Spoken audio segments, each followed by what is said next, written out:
In this episode, I'm going to talk about my sparring journey and give you guys a little glimpse of how I used to spar back in the days, as well as insights from one of my sessions in terms of what I think about mentally and how I prepare myself to get the most out of my sparring sessions.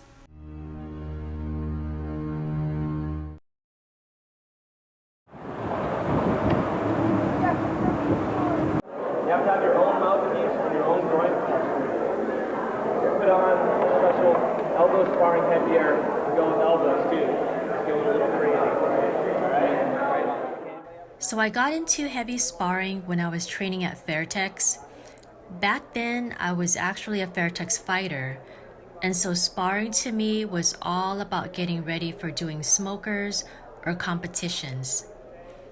That's what I did back then, just really getting ready for fights and competitions by doing a lot of sparring sessions.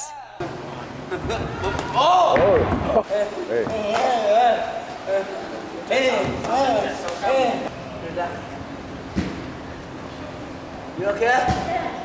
When I was done training at Fairtex, I ended up training at different schools and different gyms to get my sparring. And initially, I was a little lost because I had gotten so used to training at Fairtex where I got that intensity. I had all my trainers helping me out all the time, and I was competing at a regular basis. So I've gotten used to that routine, and when I started going to all these different places to do my sparring, at first everything felt so sort of irregular, and I kind of had to get used to that. It took some time, but eventually I made the most of it. Even though I was just sticking to basics, the intensity was still really high because I'm always getting ready to compete. And it wasn't just training Muay Thai.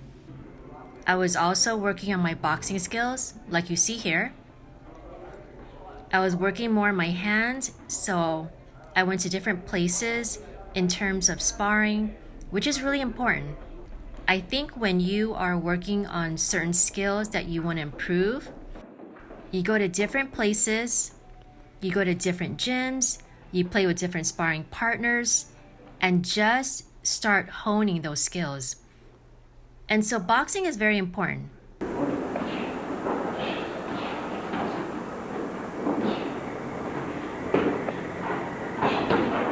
Right here, you could see Crew Pete has always been by my side, whether I was doing smokers or competitions. So like I said, I go to different places. Here you see me sparring with another fighter who is also competing professionally, but in boxing. So we would exchange, for instance, in this particular session, I get to work punches and kicks. And the beauty of this is that I get to work with someone who's also a fighter. So we got to gauge each other in terms of what it is we need to work on, improve upon, and what really works for us. So right here, I have to let go because my partner didn't really compete in Muay Thai, so I couldn't really throw knees. And now you can see me sparring with boxing because my partner was actually a professional boxer. We helped each other and sparring with kicks, and then now we're just sparring just boxing. But this also helps me because I get to work on my hands. Like I said before, that's a good skill to really improve upon, especially if it's combat striking. So when I spar, it doesn't really matter if it's in the ring or right here, as you can see, it's in just a room. What matters is I get the intensity that I need to get ready for competition. So I'm going a little bit harder. Of course, this was already many rounds and I'm pretty exhausted. I'm just trying to push myself to give as much as I possibly can and still go as hard as I can, even though I was completely exhausted. So it doesn't really matter where you spar as long as you get the sparring that you need. And for my needs back then, it was about competition. Just to show you how tired I was at this point, I couldn't even stand up anymore, so I had to just lie down for a little bit. So these are the types of sparring sessions that I used to do back in the day when I was competing. But as soon as I was done competing and I started teaching, I focused more on training on the mat, and this would include, of course, Muay Boran techniques, which are both striking and grappling based. And so I spent a lot more time working on the mat and sort of took a break from sparring up in the ring. This way, I could diversify my skills and work more on the areas that I wanted to work on that I couldn't really focus on when I was still competing. But of course, I always miss sparring in the ring, and that's why I was getting ready to reacquaint myself back up there again. Kind of missing the ring, getting a feel for it, and getting my body warmed up. So feels good, feels right at home. Like I haven't done this for a while, so my body's kind of connecting with the ring again. So it's cool. Reconnecting with the ring for me starts with shadow boxing. Shadow boxing is very light, but it's really crucial to get your body relaxed and your mind back in that space again. When I'm shadow boxing, it's all about feeling. I'm just remembering how the floor feels beneath my feet, the space all around me, and how the ring makes me feel. It's mainly to warm up my body and just getting my blood flowing. I'm not thinking so much about any specific technique or combos. I just move around and letting my punches, kicks, knees, elbows come out naturally. As I mentioned earlier, it's been some time since I've played up in the ring after competing, and where I was spending more time focusing on both my striking and grappling skills. While it was a needed break, I definitely missed the feeling of sparring in the ring.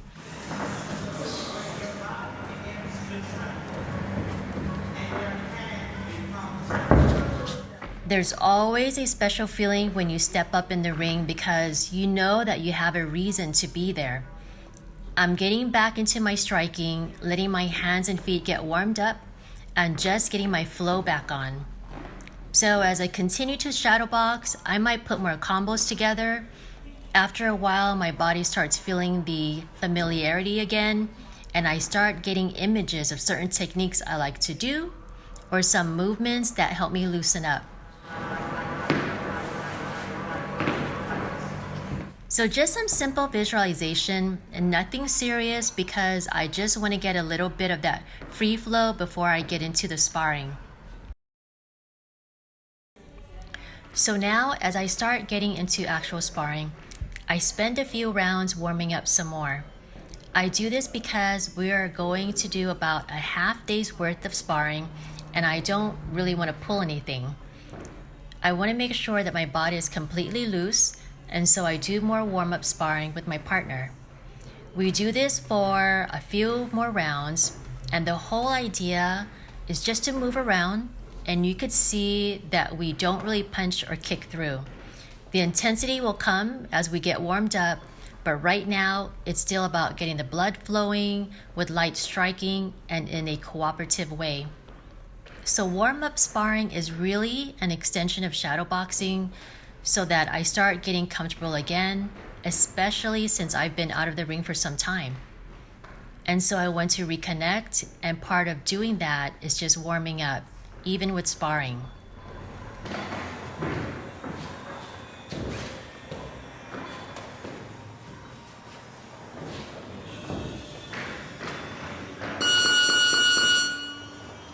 So as you can see, we do a few rounds of this. It's not just 1 or 2 rounds, it's until I feel more comfortable up there. As I get warmed up, I start punching and kicking a bit more and becoming more comfortable with the ranges and my timing and being able to keep my body loose, but again, nothing really intense or serious. That's how you start getting comfortable with sparring again. How I prepare my body and mind for sparring is part of a routine. not just for safety, so I wouldn't pull anything, but helps me be more natural when I put my punches and kicks together and just my overall flow. And this is really important when you're doing it against different partners. Obviously, I'm doing this with a partner that I'm very familiar with, but sometimes it's not always going to be the case. You're going to be sparring with different people, maybe for the first time even. It's good to have these rounds where you can take your time and get the proper warm-up. If you don't know if your partner is going to warm up in the beginning, just let them know, hey, can we warm up a little before we get into the sparring, right? Most of the time, they will agree with you or they'll let you do that. It's always a good way to get a feel for your partner and see what they're all about. Obviously, things will change once you start going more intense, but the fact that you're working into warm-up rounds first before getting into the real sparring, you get a good feel for your partner, and at the same time, you also get the warm-up your body needs. After doing a few warm-up sparring sessions, I like to do what I would call play sparring. I think it's important, especially when you get into sparring mode, that you don't take things too seriously. I know back in the day when I used to compete, it was definitely more serious because I was getting ready for a fight. But there's always still an element of play because if I wasn't having fun with my training, then I wouldn't keep doing it. And yes, it does get serious. You will have sparring partners who will go harder, and you just have to deal with that. But when you're just doing it for recreation and you're just doing it for fun, even though you're trying to acquire skill and it's supposed to be a functional workout, it's like with anything. You definitely want to enjoy it or else you won't keep it up. So as you can see, we're kind of having fun, I'm smiling, and that's really what it's all about. So when you're sparring, you don't want to lose that enthusiasm. In fact, this does happen quite a bit to people who get too serious with anything sometimes. They don't like losing even when it's just sparring because they have this mindset that, oh, I have to get my partner, I have to make sure I hit them because they hit me, I have to get them back or whatever. This is sort of an amateur mindset, and it also takes the fun out of learning and fully appreciating how fun sparring can be. The thing about sparring is, you want to keep it consistent, and part of doing that is having that mentality of learning while you play. That's why you see us always smiling, or sometimes I even make fun of myself when I make a mistake. You have to take things more lightly and laugh about things because it's really not that serious. When I reflect and look back at how things used to be when I competed, everything was so intense and very serious. Oh, I have to be able to execute my techniques correctly. I don't want to get hit. I need to perform, and I need to show that I'm better than my opponent. The reality is you are going to get hit, especially when you're playing. But that's why you work on not just your offense, but your defense, so you're aware of how to protect yourself. After doing a few rounds of play sparring, now I want to work on something else. This time, getting into the mid-range, working on elbows and knees. But before I do that, I'm still trying to work my way in. Obviously, throw a few kicks here and there, and keeping things simple. I also watch out for my partner who tries to throw an elbow. We get into clinch, then reset. So I'm working my jabs to set things up, being aware of my partner's low kicks, and just taking my time because this is going to be half a day's worth of sparring with many rounds. So right here, I throw a kick to the leg. These are my long range weapons. I'm just using it to find a way to go inside. That was a body punch right there, but I'm still taking my time. I'm not trying to go mid-range right away here. So here I got a little careless, got redirected, and got a knee. So that's what I mean about not wanting to be careless when I go inside. My partner tried to throw a flying elbow and I fishtail out of the way. We get into sort of a clinch position and I hold onto my partner because I don't want to keep getting kneed. And then we reset right there. So we do a few rounds of just working the mid-range. Like I said, I'm not just trying to get in right away, but there I throw an elbow. Whenever it's possible, I throw that elbow. I got redirected again, we reset. Starting from the outside once again. So you want to get comfortable with whatever it is you're working on. For me, when I get into mid-range, if I don't elbow, I try to grab right away because I know that my partner is going to be quick throwing the knees. So those are things that I have to be aware of when I'm trying to go inside. Again, I'm trying to throw elbows. It's all about being comfortable with certain skills and weapons. And when I'm sparring, I also like to take my time, especially when I know I'm going to be doing it for many hours, such as this session. So I'm not going to try to go all out and go as hard as I can, or else I'm going to run out of gas, I won't have any more energy, and then I have to really, really dig deep and find a way to keep going. I had to watch out for my partner's crocodile kick there. And so that's why I take my time and just throw a few techniques here and there just to see what works and what doesn't work. But it's not fighting, it's just sparring, so I don't have to go all out. At this point, we've already spent a few hours of sparring, and now we're adding other things such as takedowns, grappling, and so on. This is something to be aware of with the open hand gloves because it's not just Muay Thai. Right here, I try to do a double, but my partner sprawls. But I have to still try to scramble and not accept the position. Even though he's heavy on me, I try to keep scrambling, but at this point, I'm already exhausted. We've already been sparring for many, many hours. So right here, I try to do a double and believe we got stuck here in the corner until the bell rang. So we reset for another round. My partner goes for a single, I fall, and then I try to scramble out of it, and we stay here for a little bit. So we do this for a few rounds, adding the takedowns and the grappling and so on, because we have the open hand gloves. Right here, I try to go for a double. My partner tries to do a guillotine, but I was able to defend it and eventually get out of the position. I tried to posture up, but he tries to do a high guard, so I put more pressure to stack him, and then I'm eventually able to pass his guard. Then I try to punch him, but he's holding on to my wrist. So a typical sparring session where we would do it till the point of exhaustion. Many of the rounds have been edited out, but we'll be posting those in the future. I was like, man, I know how to sprawl. I've done it before. I do it all the time. Then he throws a punch. I'm looking up there. Then he drops his level and he takes me down. I'm like, damn it, I thought it was a punch. And then sometimes I think it's a punch. It's an elbow or a knee. Or then he does his. I really gotta know my ranges. I don't stay in. It's not the clinching game. It's not a Muay Thai clinching game. This is everything. So if I'm out, I'm kicking, I'm punching, I can elbow me from the outside. Someone comes in, I gotta stick that knee out, really stick it out on the go. But at least I'm sprawling so I don't end up on my back, which was happening a lot. So, I mean, maybe the last 3 rounds I was able to get like 1 half guard, 1 full guard. So I really have to just feel it, react.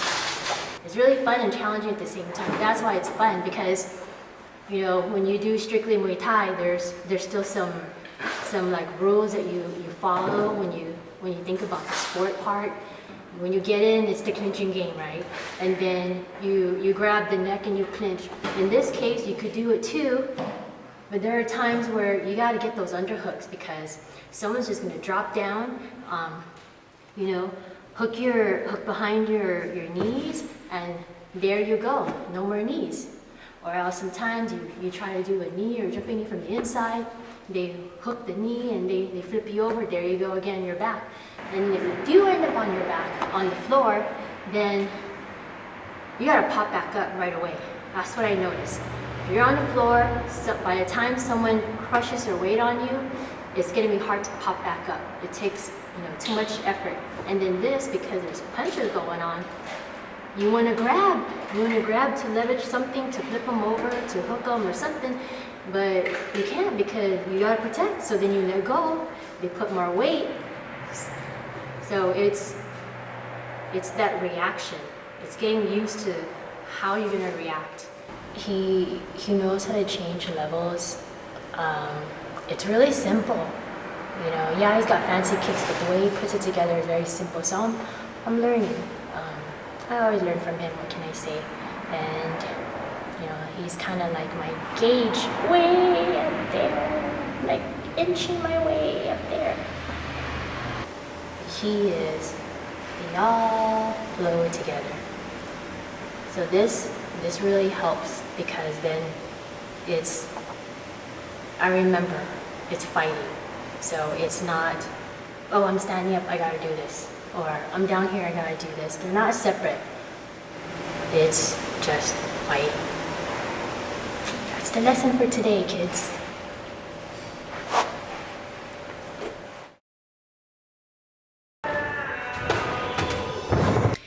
After years of training in the martial arts, one thing I can say is that sparring continues to be a personal journey. One that could either be straightforward or challenging, but in the end, always inspirational. As for the sessions that have been edited out, they'll be posted separately in the future with new insights in order to help those going through their own personal journey in sparring and in martial arts. So hang in there and stay inspired.